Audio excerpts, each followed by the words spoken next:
سيدنا ومولانا محمد بارك وسلم صلاة وسلام عليك يا رسول اللہ۔ آج جتنی خوشی منائی جائے کم ہے، کیونکہ دارالعلوم اشرف العلوم جو حافظ عبدالجلیل صاحب اشرفی زیدہ مجدہو کی قیادت میں رواں دواں ہے، اور گزشتہ چند سالوں میں جو حالات پوری دنیا کے ہوئے کووڈ-19 کی وجہ سے، وہ سبھی پر روز روشن کی طرح آیا ہے۔ اس کے باوجود بھی ادارے کا تعلیمی سلسلہ جاری رہا، اور الحمدللہ آج آپ نے دیکھا کہ ایک طالب علم جس نے اس ادارے میں ایسے ماحول میں بھی قرآن کو حفظ کیا اور ان کے اساتذہ مطمئن ہوئے، الحمدللہ آج ان کے سر پر دستار حفظ رکھی گئی۔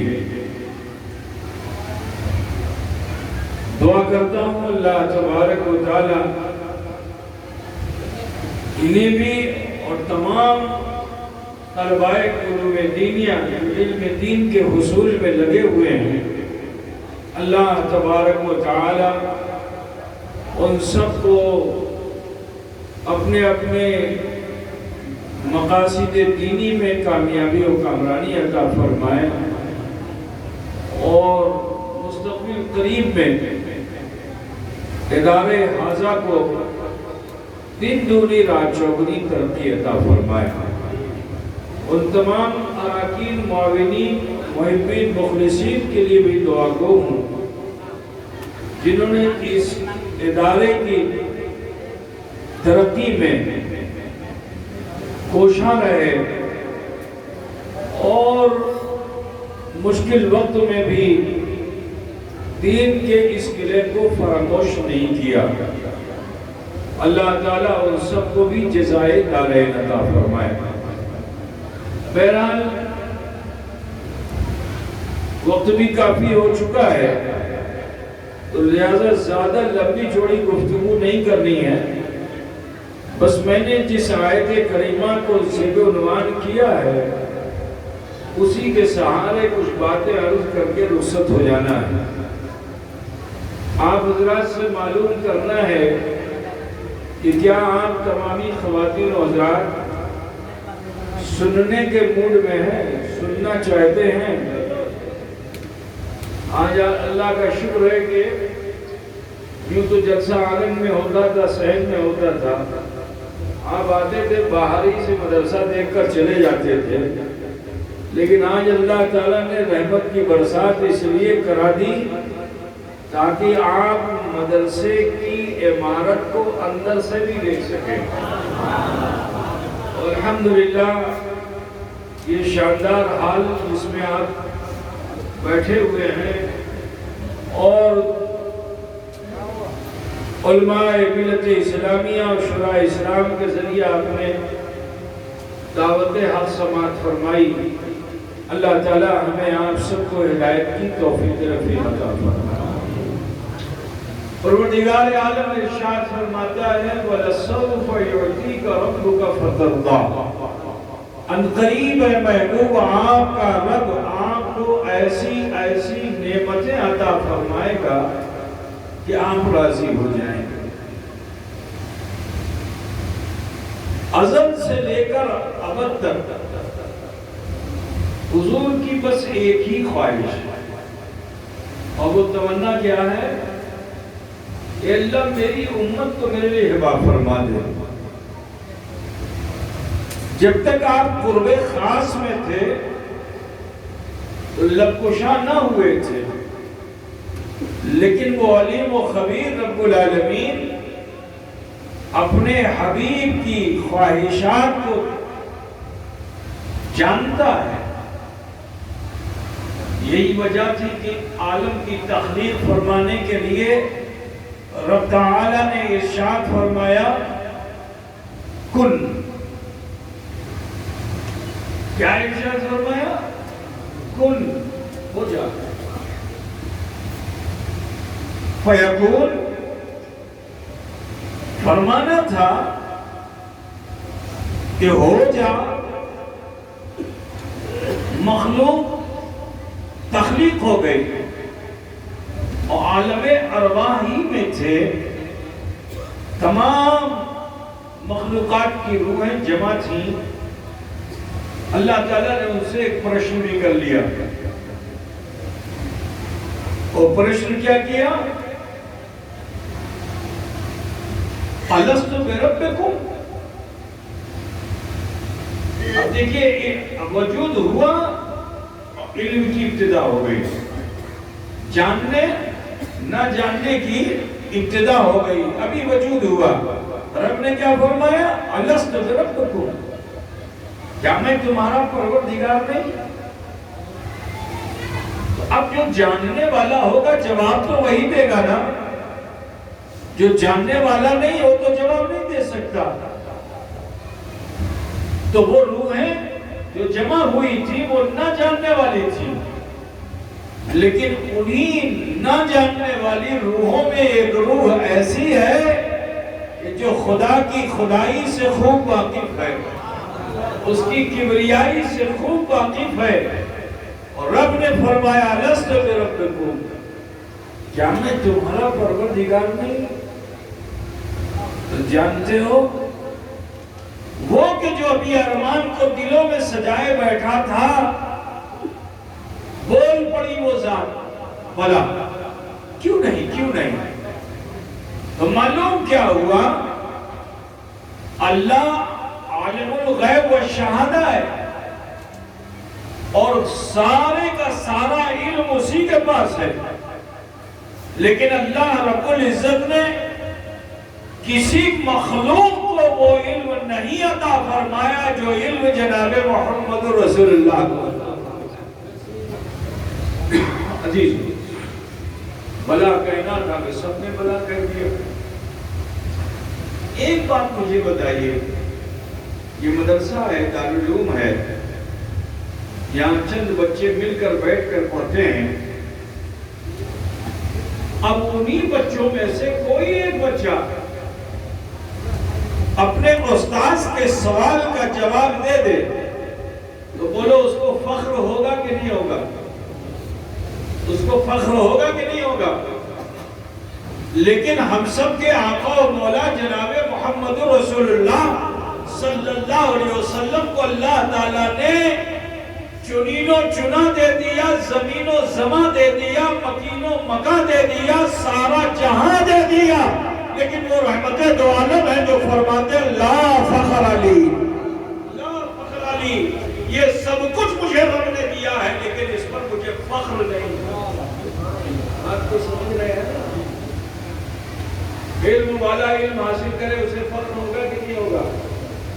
ایک کمپیوٹر جاننے والا اچھے سے کمپیوٹر جان لے، سافٹ ویئر بنائے تو بولو اس کو فخر ہوگا کہ نہیں ہوگا؟ لیکن مصطفیٰ جان رحمت صلی اللہ علیہ وسلم کو اللہ نے علم عطا فرمایا، اللہ نے ما کانا ما یکون کا علم عطا فرمایا، لیکن مصطفیٰ فرماتے ہیں کہ مجھے فخر نہیں ہے. مجھے فخر سمجھتے ہو نہیں؟ گھمنڈ سمجھتے ہو؟ غرور سمجھتے ہو؟ تو دیکھو نبی کو مقام اس لیے ملا کیونکہ مصطفیٰ کو جتنے انعامات اللہ نے عطا فرمائے، نبی کیا فرماتے ہیں؟ لا فخر علی، لا فخر علی، میرے لیے کوئی فخر کی بات نہیں ہے. لیکن سنو، اللہ نے ایک اور مخلوق کو علم عطا فرمایا جس کا نام عزازیل ہے. کیا نام ہے؟ جانتے ہیں نا آپ لوگ؟ تو عزازیل ہے جس کا نام، اس عزازیل کو علم عطا فرمایا، اور ایسا علم عطا فرمایا کہ کوئی روح بھی اس جیسا علم نہیں رکھتی۔ اللہ نے اس کے علم کے ذریعے اسے آسمانوں میں بلا لیا، لیکن اس کا حال کیا ہوا کہ وہ گھمنڈ میں آ گیا، وہ گھمنڈ میں آ گیا، اور جب گھمنڈ میں آ گیا وہ غرور پیدا ہو گیا، علم کا فخر اس میں داخل ہو گیا۔ تو جانتے ہو اللہ تعالیٰ نے اس کے غرور کو توڑا کیسے؟ کہ آدم علیہ السلام کی پیدائش سے پہلے رب نے ارشاد فرمایا کہ انی جاعل فی الارض خلیفہ، میں زمین پر اپنا نائب بنانے جا رہا ہوں۔ تو فرشتے اسی مغرور عزازیل کی صحبت میں رہنے والے، تو صحبت کا بھی اثر ہوتا ہے، صحبت کا بھی اثر ہوتا ہے۔ اسی لیے استاذ طالب علم سے یہی کہتا ہے کہ دیکھو اچھوں کی صحبت میں رہنا، بروں کے ساتھ مت رہنا، ورنہ علم تمہیں بلندیوں پہ پہنچا کر اور پھر وہاں سے جو گرائے گا تو تمہاری ہستی بھی ختم ہو جائے گی۔ تو عزیزو، وہ فرشتے کہ جو خطا کرنے والے نہیں ہیں، اللہ کے حکم پر ہی عمل کرتے ہیں، لیکن جب رب نے فرمایا انی جاعل فی الارض خلیفہ، تمام فرشتوں نے عرضی لگائی اتجل، اللہ تو ایسا کیوں کرے گا؟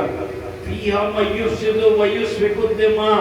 اب دیکھو فرشتوں کو بھی علم حاصل ہو گیا، فرشتوں کو علم نہیں، ادھر عزازیل کو علم حاصل ہوا، اور وہ سکھا دینے کے لیے فرشتوں کے درمیان آیا کہ اگر تم نے حکم خدا کو نہیں مانا تو لعنت کا توق تمہاری گردن میں ڈال دیا جائے گا۔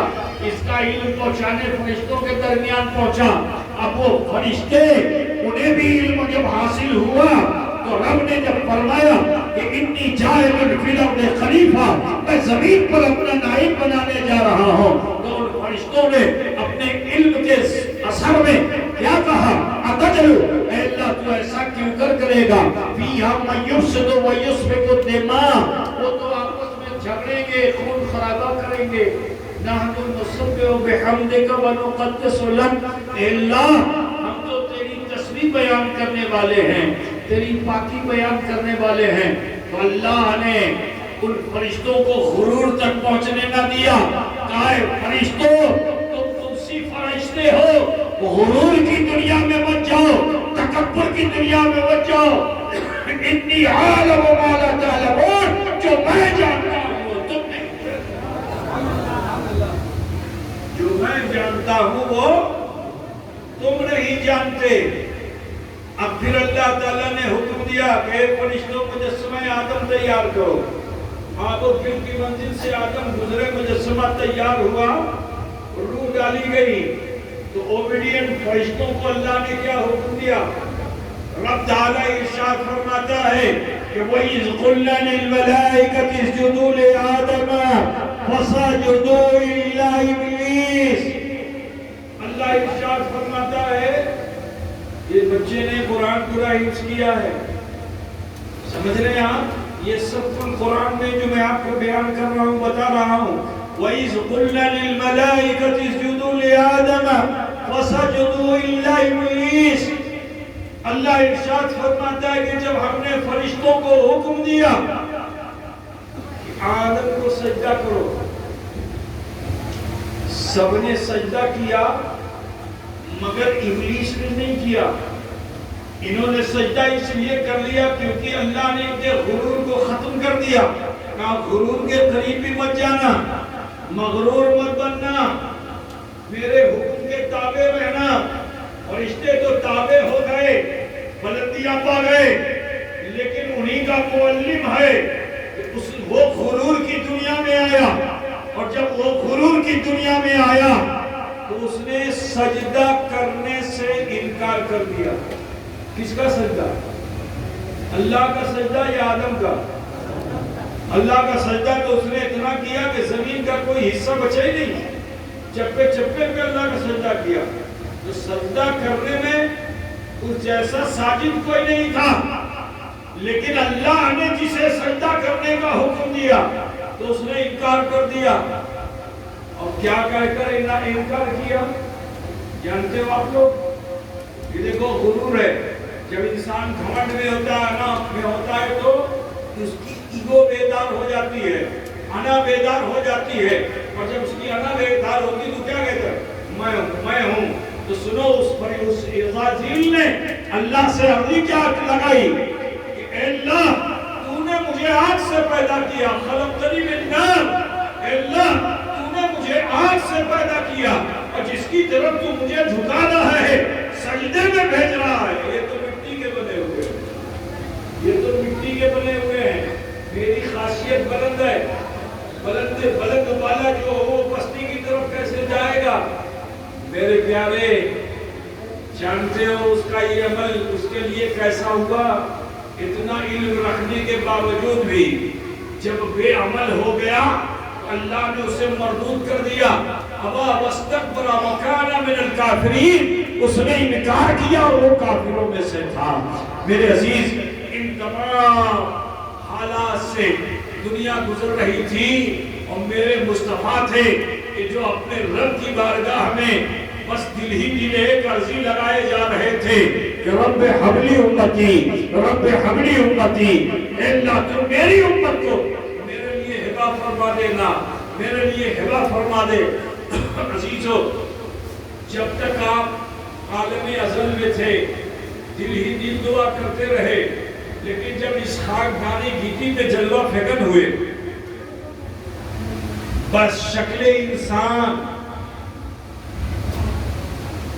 بس شکل انسان.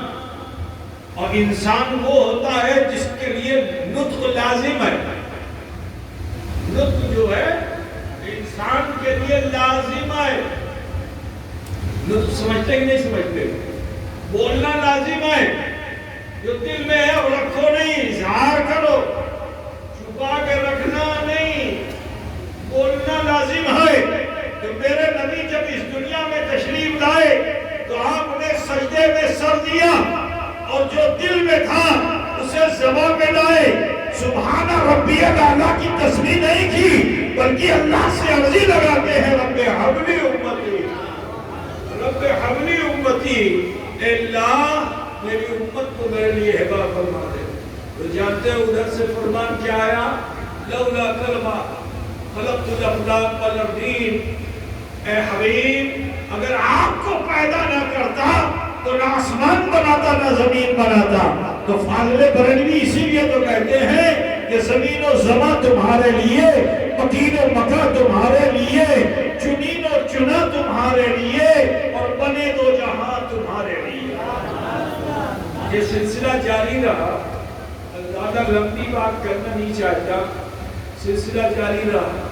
سجدے میں یہی، کعبے میں یہی، طواف میں یہی، سعی میں یہی، عرفات میں یہی، مزدلفہ میں یہی، حتیٰ کہ آپ مکے سے مدینہ پہنچ گئے. اب جو مدینہ منورہ پہنچے، مسجد نبی تعمیر فرمائی تو وہاں بھی بے قراری یہی تھی کہ رب حبلی امتی، رب حبلی امتی. اے اللہ میری امت کو میرے لیے ہبہ فرما دے. یہ دعا کر ہی رہے تھے کہ آپ کے اندر یہ احساس انسان کے اندر ہوتا ہے کسی چیز کو ٹھان لینا، کسی چیز کو ٹھان لینا کہ اس کو میں کر کے رہوں گا، اس کو میں لے کے رہوں گا. تو رسول کائنات صلی اللہ علیہ وسلم بچپن سے لے کر 55 تک یہی دعا کرتے رہے، رب حبلی امتی، رب حبلی امتی. لیکن جب یہاں تک کہ اللہ تعالیٰ نے کسی نبی کو لامکان نہیں بلایا مگر ہمارے نبی کو سفر معراج کرا دی، اس لیے تاکہ میرا حبیب راضی ہو جائے. اور نبی کی مانگ ہلکی پھلکی نہیں تھی. اللہ کو جب چنین و چنا دے دیا، زمین و زماں دے دیا، مکین و مکہ دے دیا، سارا جہاں دے دیا، جہاں جہاں خدا کی خدائی وہاں وہاں مصطفیٰ کی مصطفائی. تو جب سب کچھ عطا فرما دیا تو یہ نازک سی امت کو دینے میں حرج کیا ہے؟ لیکن میں آپ کو بتاؤں ہر نبی کی دعا قبول ہوئی نا بھائی؟ ارے بولو آدم علیہ السلام کی دعا قبول ہوئی نا؟ نوح علیہ السلام کی، شیس علیہ السلام کی، یوشع علیہ السلام کی، یوسف علیہ السلام کی، یونس علیہ السلام کی، الہ آخری عیسیٰ علیہ السلام تک سب کی دعائیں قبول ہوئی نا؟ تو بولے میرے نبی کی دعا قبول نہیں ہوگی؟ جن کے اشارے پر کائنات کا نظام چلتا ہے، وہ اشارہ کر دے تو ڈوبا ہوا سورج پلٹ آئے، وہ اشارہ کر دے تو چاند اپنے سینے کو چیر لے، اگر اشارہ کر دے تو درخت چل کر قدموں میں آ کے سجدہ کر لے۔ میرے نبی کے اشارے پر کائنات کا نظام چلتا ہے۔ بولو جن کے اشارے کا عالم یہ ہے تو ان کی دعا کا عالم کیا ہوگا؟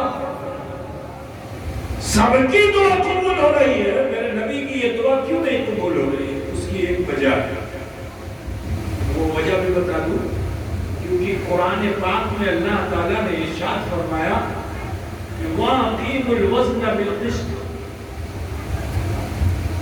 وَأَقِيمُوا الْوَزْنَ بِالْقِسْطِ، ہم میدان محشر ترازو قائم کریں گے، عدل و انصاف کا، اس پہ اعمال تولے جائیں گے، اس پہ اعمال تولے جائیں گے۔ اللہ حشر فرمانے والا ہے، اللہ تعالیٰ حشر فرمانے والا ہے۔ اچھا حشر ہوگا کس کا؟ پیڑ کا حشر ہوگا، پہاڑ کا، پانی کا، دریا کا؟ حشر کس کا ہوگا؟ حشر صرف جن اور انس کا ہوگا۔ حشر کس کا ہوگا؟ بولو رہے یار، جن اور انس کا۔ اور سنو، یہ میرے مصطفیٰ صلی اللہ علیہ وسلم کی خوبی ہے کہ ہر نبی اپنی قوم کا نبی ہے، لیکن اللہ تعالیٰ نے اپنے حبیب سید عالم نور مجسم جناب محمد رسول اللہ صلی اللہ علیہ وسلم کو جن و بشر کا نبی بنا کے بھیجا، جن و بشر کا نبی بنا کر بھیجا۔ مصطفیٰ نبی جن کے بھی ہیں، بشر کے بھی ہیں، یہ بھی ان کی امت ہے، وہ بھی ان کی امت ہے۔ تو میدان محشر یہی تو جمع ہوں گے، اور حساب کتاب کس سے اللہ لے گا؟ سنو، ایک چیز ذہن میں آگئی تو بتا دوں، تقریریں تو ہوتی رہتی ہیں۔ قرآن پاک میں اللہ تعالیٰ ارشاد فرماتا ہے یسبحون للہ ما فی السماوات والارض، جو کچھ زمین و آسمان میں ہے یہ سب اللہ کی تسبیح کرتے ہیں۔ تو 18,000 مخلوق جو اللہ نے پیدا فرمائی یہ تسبیح کرنے والی ہے، اور جتنی مخلوق تسبیح کرنے والی ہے اللہ ان سے حساب کتاب نہیں لے گا۔ فرشتوں سے حساب کتاب نہیں، شجر سے حساب کتاب نہیں، حجر سے حساب کتاب نہیں، تسبیح کرنے والی مخلوق سے جتنی بھی ہیں جوڑتے چلے جاؤ، اللہ ان سے حساب نہیں لے گا، ان سے حساب نہیں لے گا، مگر حساب کس سے دے گا؟ جس کو اللہ نے دنیا میں عبادت کرنے کے لیے بھیجا۔ رب تعالیٰ ارشاد فرماتا ہے کہ وَمَا خَلَقْتُ الْجِنَّ وَالْإِنسَ إِلَّا لِيَعْبُدُونَ، ہم نے جن اور انس کو اس لیے پیدا فرمایا تاکہ وہ میری عبادت کریں۔ معلوم کیا ہوا کہ حساب اس سے لیا جائے گا جو عبادت کرنے والا ہے۔ تو ایسے سمجھ لو کہ یہ مدرسہ ہے، تو اب اس مدرسے سے کا حساب کون لے گا؟ ناظم صاحب لیں گے، سیکرٹری صاحب لیں گے نا، خزانچی صاحب سے لیں گے، گرانی صاحب سے لیں گے، کلرک سے لیں گے، حساب کون لے گا؟ جو ناظم صاحب ہوگے وہی تو حساب لیں گے۔ اور پھر ناظم صاحب سے اوپر اگر کوئی آ گیا صدر صاحب تو کس سے حساب لیں گے؟ بولیے، پھر ناظم صاحب سے حساب لیں گے۔ اور صدر صاحب سے کون حساب لے رہا ہے؟ جو سرپرست صاحب ہوں گے، ہے نا بھائی؟ مدرسے کا جو سرپرست ہوگا وہ صدر سے بھی حساب لے سکتا ہے۔ حساب اسی سے لیا جائے گا جس پر ذمہ داریاں ہیں، جس پر ذمہ داری ہے حساب اسی سے لیا جائے گا۔ ہم مدرسے کے مدرس سے حساب نہیں لیا جائے گا کیونکہ وہ تو پڑھانے کی ذمہ داری سے اس کا حساب لیا جائے گا، لیکن یہاں کی آمد و خرچ کا حساب مدرس سے نہیں لیا جائے گا، جس پر ذمہ داری ہوگی حساب اسی سے لیا جائے گا۔ تو بلا تفصیل و تحقیق مجھے کہہ لینے دو، اللہ نے اس عالم میں دو مخلوق پر ذمہ داری عائد کی، اور یہ دو مخلوق کون ہیں؟ جن و بشر۔ انہی سے اللہ حساب لے گا، اور جس سے اللہ حساب لے گا وہی امت رسول ہے، وہی امت رسول ہیں۔ اب اگر یہ دنیا میں نبی کے لیے ہبہ کر دیے جائیں تو بولو پھر میدان محشر کس کے لیے سمجھے گا؟ میدان محشر کی ضرورت کیا ہے؟ کیونکہ حساب کتاب جب نہیں ہو سکتا ہے تو حشر کو وفا کرنے کی ضرورت کیا ہے؟ اللہ محتاج بھی نہیں ہے کہ ہمارا تمہارا حساب وہ حشر میں ہی لے، چاہے تو ہماری سانسوں کے ساتھ ہمارا حساب لے لے، یہ اس کی قدرت ہے، لیکن اس نے حشر کو قائم کیوں کیا ہے؟ وہ اس لیے اس نے قائم نہیں کیا ہے کہ محشر میں لوگ خدا کی خدائی دیکھیں۔ اللہ نے حشر اس لیے قائم کیا ہے تاکہ اس محشر میں مصطفیٰ کی مصطفائی دے۔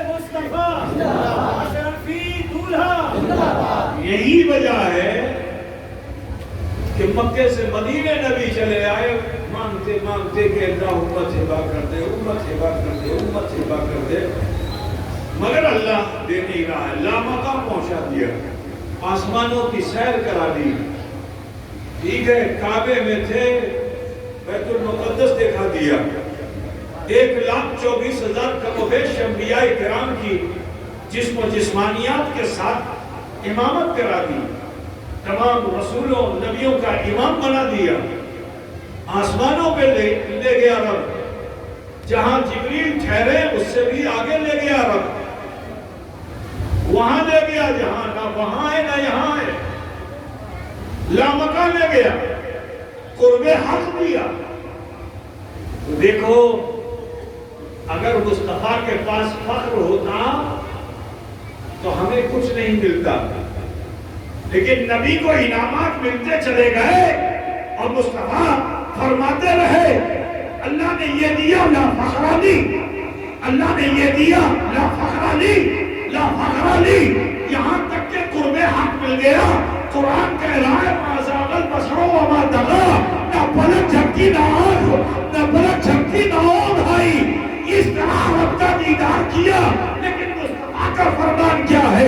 لا فخر لی۔ تو رب نے فرمایا تھا حل لک حاجتی، اے حبیب تمہیں حاجت کیا ہے؟ تو اس وقت رسول نے اپنے بلندیت درجات کا ذکر نہیں کیا کہ اللہ تیرا احسان ہے کہ تم نے مجھے اتنی بلندی دے دی، اے اللہ میں اس کا شکر ادا کرنے تیری بارگاہ میں نہیں آیا ہوں، ہاں میں نے جو بندگی کی ہے وہ کمزور ہے، نہ خیال کرو میرے نبی کی عاجزی تو دیکھو کہ جب رب نے فرمایا حل لک حاجتی، اے حبیب آپ کو کچھ حاجت ہے تو عرض کر دیتے، جو چھپا کے رکھا تھا ازل میں، دنیا میں آئے تھے تو بولے تھے تو ہم بھی بول دیتے، رب سے اپنی امت تھی، لیکن آداب ہوتے ہیں، مثال کے طور پر کچھ طالب علم ہوتے ہیں، کچھ مرید صادق ہوتے ہیں، سوچ کر آتے ہیں کہ چلو آج حضرت سے کچھ سوال کروں گا، آپ سمجھ رہے ہیں نا، حضرت سے سوال کروں گا، لیکن جب یہاں پہنچے تو درسگاہ میں دیکھا حضرت کا روب ہمت کو دے، ٹھیک ہے، منہ کی بات منہ میں رہ گئی، بول نہ سکے۔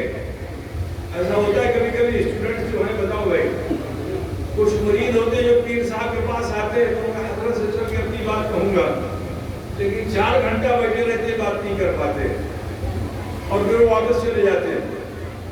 ایسا ہوتا ہے کہ نہیں ہوتا ہے؟ بولیے.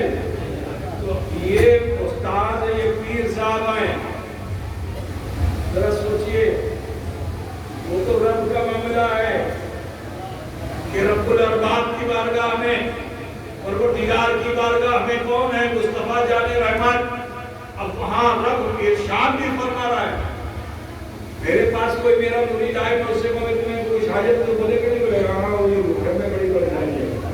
جو نہیں بولنے والا وہ بھی بول پڑے گا نا. اللہ نے بھی اپنے حبیب سے ارشاد فرمایا حل کا حاجتی، آپ کو مجھ سے کچھ حاجت ہے تو حاجت تو یہ لے کے گئے تھے کہ میری امت سیوا کر دی جائے. لیکن جب قرب حق میں رب نے فرما دیا کہ حل کا حاجتی، تو آپ وہاں اس بڑی دربار میں یہ کہنا کہ حاجت کو پیش کرنا یہ بھی ادب کے خلاف ہے. تو میرے مصطفیٰ نے اپنے حبیب کی بارگاہ میں عرض کیا وَمَا عَبَدْنَاكَ حَقَّ عِبَادَتِكَ وَمَا عَرَفْنَاكَ حَقَّ مَعْرِفَتِكَ. اے اللہ، جیسا مجھے تیری بندگی کرنی چاہیے تھی کر نہ سکا، جیسا مجھے تجھ کو دیکھنا چاہیے تھا دیکھ نہ سکا.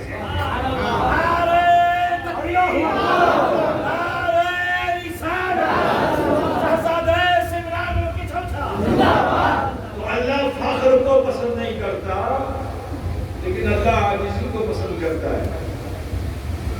جو اپنے کو جھکا لیتا ہے اللہ اس کو بلند کر دیتا ہے. اللہ عاجزی کو پسند کرتا ہے، انکساری کو پسند کرتا ہے. میں یہ دعوت اس لیے دے رہا ہوں کیونکہ علم حاصل کرنے کے بعد لوگ مغرور ہو جاتے ہیں، متکبر ہو جاتے ہیں. تو سنو، میرے مصطفیٰ سے بڑھ کر کسی کا مقام ہوگا؟ رب العزت کی بارگاہ میں پہنچ کر اللہ پوچھے کہ کیا چاہتے ہو؟ جو چاہتے ہو مل جائے گا. بولنا چاہیے تھا نا، لیکن کیا نے کیا؟ جیسا مجھے تیری بندگی کرنی چاہیے کر نہ سکا. اللہ فرماتا ہے حضور کی بندگی کو کسی نبی کی بندگی کا ایسا ذکر نہیں کیا جیسا مصطفیٰ کی بندگی کا ذکر کیا. کیا ذکر کیا؟ یا ایھا المزمل قم اللیل الا قلیلا. حضور جب نماز رات میں پڑھنے لگے پوری رات، تو اللہ ایک ایسا پڑھنے لگے کہ پیروں میں ورم آ گیا، جلد مبارک شک کر گئی، اور وہاں سے حضور کا لہو مبارک بہ کر نالے مصطفیٰ میں جمع ہونے لگا. ذرا خیال کیجئے، اب جو جمع ہونے لگا تو اس رب العالمین کو اپنے حبیب کی یہ تکلیف دیکھی نہ گئی. تو رب نے کیا فرمایا؟ یا ایھا المزمل قم اللیل الا قلیلا. رات میں قیام کرو منع نہیں کیا جاتا ہے، لیکن تھوڑا کم کرو. کیا؟ تھوڑا کم کرو. آپ سمجھے نا؟ قیام اللیل سے روکا نہیں، لیکن یہ جو رات بھر عبادت کر رہے ہیں رب فرما رہے ہیں کم کرو. ٹھیک ہے؟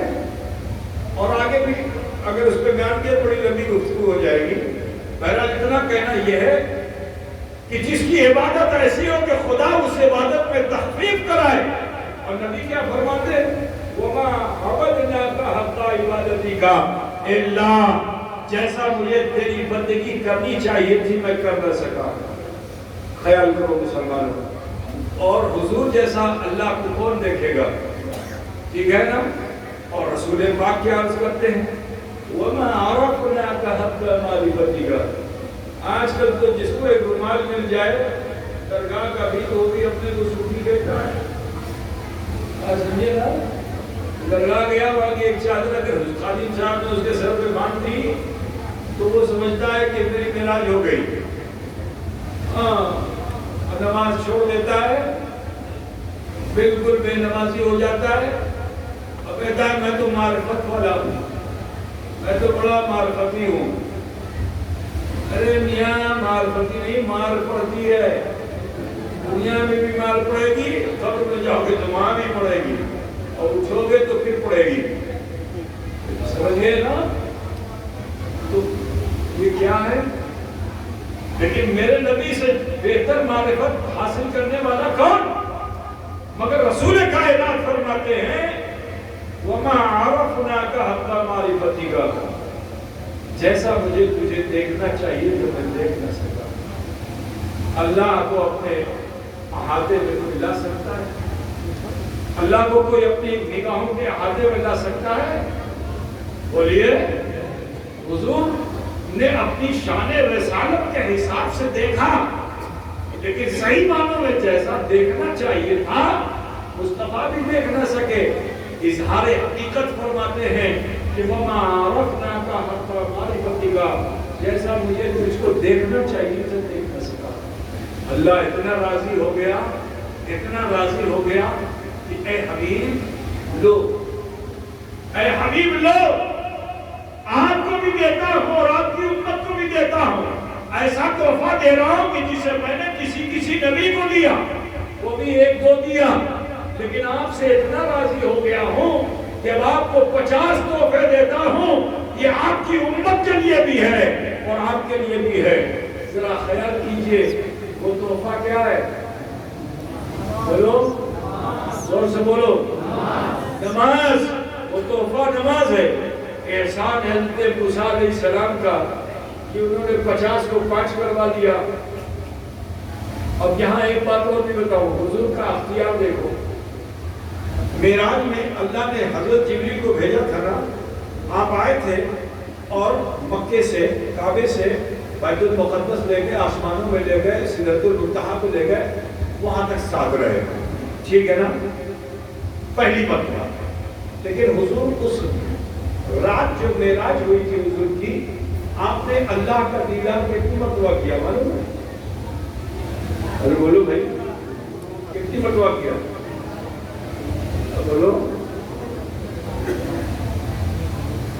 9 مرتبہ آپ اپنی مرضی سے گئے۔ اللہ نے اپنی مرضی سے 1 مرتبہ بلایا۔ یہ بھی اختیار رسول دیکھ لو کہ اللہ نے 1 مرتبہ اپنی مرضی سے بلایا، ساتھ جبریل سدرۃ المنتہا تک گئے، راستہ وہی ہے مکہ جانے کا، لیکن سنو اس 9 مرتبہ میں کسی مرتبہ بھی اللہ نے مصطفیٰ سے نہیں فرمایا چلے آؤ، بلکہ یہ اختیار رسول ہے کہ مصطفیٰ نے چاہا اور قرب حق پا لیا، مصطفیٰ نے چاہا اور قرب حق پا لیا، اور راستے میں کسی کو خبر بھی نہیں ہوئی، اگرچہ وہ روح الامین ہی کیوں نہ ہو، انہیں بھی خبر نہ ہو۔ 9 مرتبہ جا کے کم کرا لیا۔ کتنی ہوئی؟ بولو، 5۔ موسیٰ نے کہا یہ بھی زیادہ ہے، اگر اور 1 مرتبہ چلے گئے ہوتے تو، ارے بولو، اب تو تم لوگ زیادہ خوش ہوتے نا۔ میرے عزیز، اس نماز کی عظمت کو سمجھو، جس نے سمجھ لیا وہ کامیاب، اس کی اہمیت کو سمجھ لیا۔ تو اللہ نے فرمایا جو اسے قبول کر لیں گے وہ آپ کے لیے ہبہ کر دیے جائیں گے۔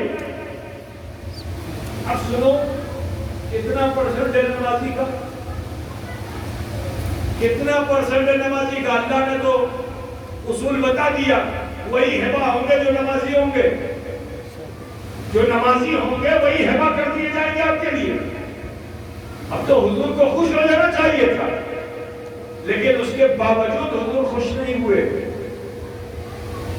مدینے میں، مکے سے مدینے چلے آئے، بے چینی وہی تھی، بے قراری وہی تھی۔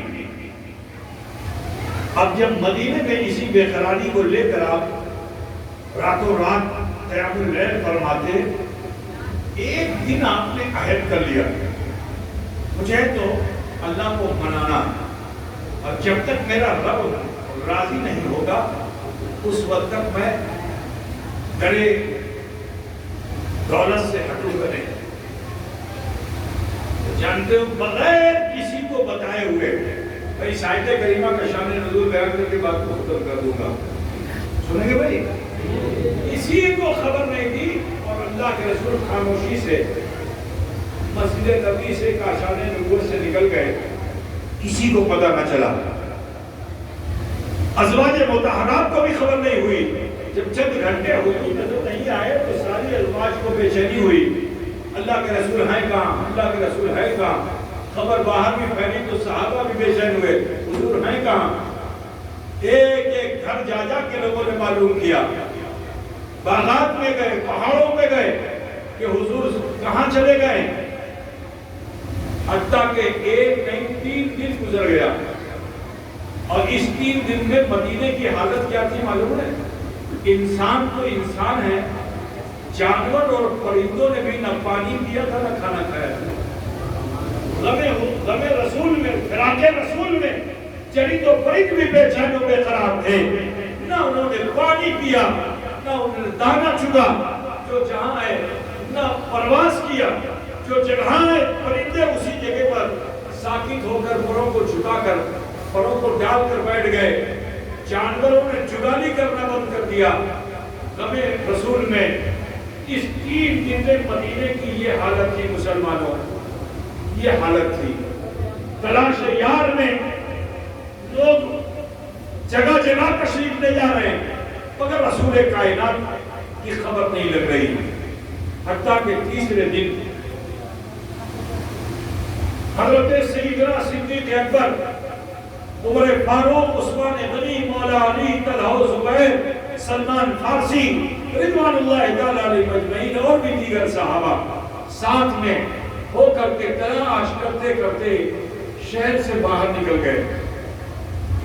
اور جو شہر سے باہر نکلے تو ایک چراگاہ میں ایک جو بکری بھیڑ چراتا، آپ کے وہاں اس کو کیا کہتے ہیں؟ چرواہا کہتے ہیں نا، آپ کے وہاں تو چرہو بھی ہے نا؟ کیا ہے چرہو کا کیا ہے نا؟ ریاض میں چرہو ہے نا، مولانا بیٹھے ہوئے ہیں چرہو کے۔ تو عزیزو چرواہا وہاں تھا، ہمارا بھی گاؤں دیہات کا رہنے والا۔ حضرت عمر کی نظر جو اس پہ پڑی، آپ اس کے قریب گئے، اور جانے کے بعد حضرت عمر نے اس چرواہے سے حضور کے تعلق سے پوچھنا شروع کیا، اور نام نہیں لیا، ادب کے مارے نام نہیں لیا۔ حضور کا نام لینا بھی سوء ادبی ہے۔ جانتے ہو کیسے پوچھا؟ شمس الضحیٰ کو دیکھا، بدر الدجا کو دیکھا، نور الہدیٰ کو دیکھا، کہف الورا کو دیکھا، صدر الورا کو دیکھا۔ اب حضور کے جو القابات تھے وہ اس چرواہے سے بیان کر رہے ہیں، اب وہ بار بار یہ کہتا اللہ عالم لا عرف لا عالم لا عرف، میں جانتا ہوں، میں پہچانتا ہوں، میں جانتا ہوں، میں پہچانتا ہوں۔ آخر کار حضرت عمر واپس ہو گئے مایوس ہو کر، ابھی لوٹ رہے تھے کہ اچانک چرواہے نے زور سے آواز دی، ٹھہرو ٹھہرو ٹھہرو، جیسے گاؤں کے کھیت میں رہتا ہے آدمی پکارتا ہے نا، اس نے بھی آواز دی، تھامو تھامو رکو۔ حضرت عمر رکے، مڑے، قریب بلایا، اس نے جب قریب آ گیا تو چرواہے نے کہا، دیکھیں 3 دن سے میں یہاں اپنے ان جانوروں کو لے کے آتا ہوں، یہ آتے ہیں، لیکن نہ یہ پانی پیتے ہیں نہ کچھ کھاتے ہیں، نہ جگالی کرتے ہیں۔ جانور جگالی کرتا ہے نا، منہ چلاتا رہتا ہے، چھال نکلتا رہتا ہے، اگر نہ ایسا ہو تو اس کا مالک یہ سمجھ لیتا ہے کہ اب یہ جانور بیمار ہے، اس کے علاج کی ضرورت ہے، ایسا ہوتا ہے نا، تو وہ جانور بھی اسی حال میں نہ پانی پیتا ہے، یا گھاس چرتا ہے، کچھ کھاتا پیتا نہیں ہے۔ ہاں تھوڑی تھوڑی دیر میں پہاڑ کے اوپر سے کسی کے رونے کی آواز آتی ہے، تو جب وہ روتا، وہاں سے رونے کی آواز ہمارے جانور سنتے ہیں تو وہ بھی روتے ہیں، جانور بھی روتے ہیں۔ اتنا حضرت صدیق اکبر نے جو سنا نا تو ان کی باتیں کھل گئی۔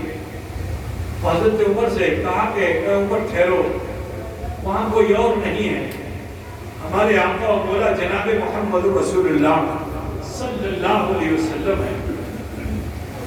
حضرت عمر کو چھوڑ کر تمام صحابہ کو چھوڑ کر بڑے جوش میں، بڑے اعتماد کے ساتھ اس یقین پہ گئے تھے کہ مصطفیٰ جان رحمت کو میں منا لوں گا، کیونکہ میں تو مزاج پیغمبر سے واقف ہوں، میں ان کے بچپن کا ساتھی ہوں۔